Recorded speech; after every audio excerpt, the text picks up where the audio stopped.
Good day. Here are the stories for the Manila Times for Tuesday, May 4, 2021. The number of COVID-19 cases in the National Capital Region has gone down, and so has the virus's reproduction number, the independent group KUWTT Research reported on Monday. The region averaged 3,144 cases in the past 7 days, 18% lower than the previous week's average. It is also 43% lower than the peak 7-day average of 5,551 new cases, KUWTT noted. In the cities of Navotas, Pateros, Pasay, Manila, San Juan, Malabon, Marikina, and Makati, the number of cases fell by half, with Navotas having the biggest decline at 76%. But KUWTT cautioned that the downtrend in new cases must be sustained before Metro Manila is pronounced to be fully on its way to recovery. Speaking of the decline of COVID cases in the NCR, the modified enhanced community quarantine in Metro Manila and the 4 provinces that make up NCR Plus may be downgraded to a general community quarantine after May 14 if the COVID-19 reproduction rate, or the R0, and the critical care capacity of hospitals stay at low levels. As of May 1, the reproduction rate was 0.83.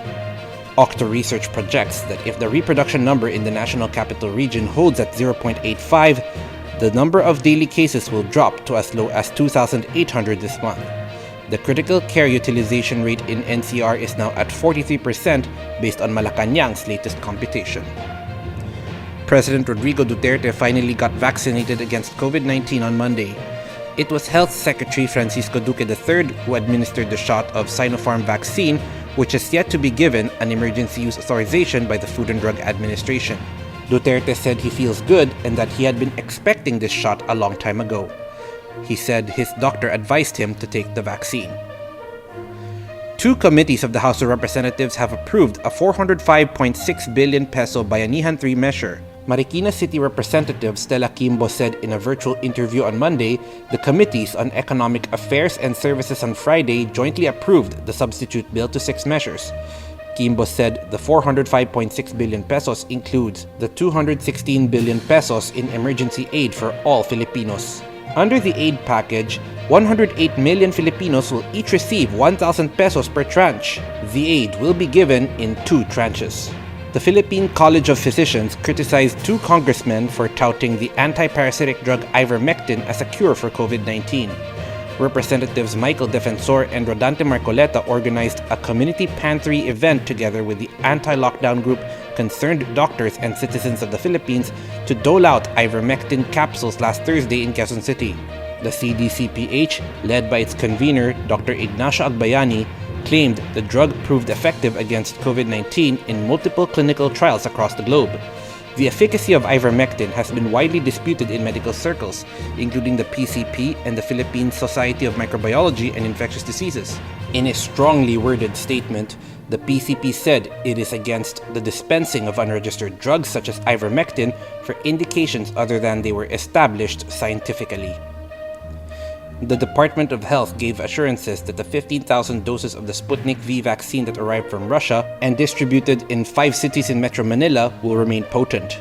The cities of Makati, Taguig, Parañaque, Manila, and Muntinlupa have received their Sputnik V deliveries from the warehouse of PharmaServe Express in Marikina City.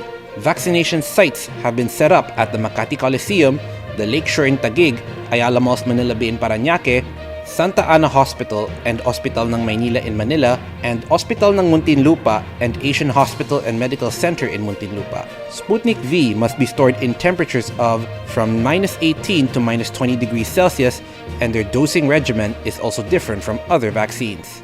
5 days before his retirement, the Philippine National Police Chief, General Debold Sinas, said his goodbyes to the public, admitting that leading the police force has not been easy because of the pandemic. He paid tribute to the 56 officers who succumbed to COVID-19 and the thousands of police personnel who were infected. Sinas, the 25th PNP chief, served for almost 6 months. He was appointed in November last year, replacing Lieutenant General Camilo Cascolan. Sinas will retire on his 56th birthday on Saturday. Topping business, Philippine manufacturing contracted in April as the resurgence of COVID-19 cases prompted factory closures and renewed fall in output. The latest IHS Markit survey revealed results released on Monday showed that the Purchasing Managers Index sharply fell to 49 from 52.2 in March, signaling a marginal contraction in operating conditions across the manufacturing sector. Over to sports, Filipino karateka Junatsuki bagged the gold medal in the female under 50 kilogram category of the Karate Premier League at the Altice Arena in Lisbon, Portugal on Sunday night, Philippine time. Tsuki, who is of Japanese descent, defeated Kazakh Modir Zhangbirbay in the final of the event 2-0 to also pocket the €750 prize, or more than 43,000 pesos. Yen Macabenta and Ramon Tufo are today's front page columnists.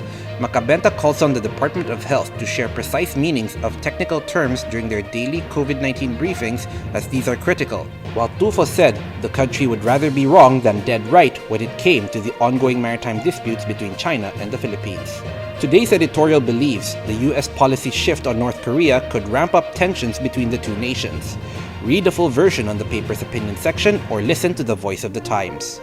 For more news and information, get a copy of the Manila Times on print, subscribe to our digital edition, or log on to www.manilatimes.net. Follow us on Twitter, Facebook, or Instagram, and keep up with the Times. With the Fort Villa Seran, this is Arik John Seco reporting. May you have a safe Tuesday ahead.